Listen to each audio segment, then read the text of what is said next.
My name is Daryl Brown and we're in Whistler for Crankworx 2022, and here is my custom brand new white snake bike ready for this event. So to start with, the key different features are we have electric gears at the back, so we've got a gear for the gate and then we've got a gear to shift up to once we get moving, so that's really important. We've got a chain device on there as well to keep the chain on there, and you know the chain hasn't failed off once, so that's fantastic.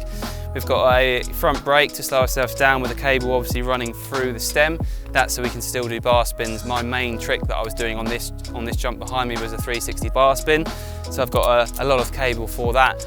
We've got custom Hunt wheels.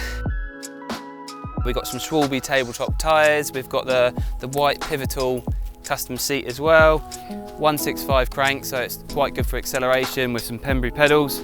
And then front and back brake. So normally on my dirt jump bike, I only run a back brake, but because you need to slow down as well as tricks, I've got the front brake on there as well. It does hamper like bar spins a little bit and it makes it much harder, but I feel like it's better, better to slow yourself down and to make the tricks a tiny bit harder.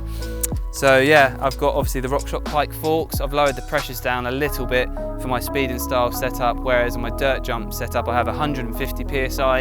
In these we only have 90 psi, so a bit more grip, a bit more movement. So also with like the tyre pressures and then the fork pressure, it's completely different to my dirt jump setup. So for this I was running 36 psi in the front and then 40 in the rear just to aid grip a bit more.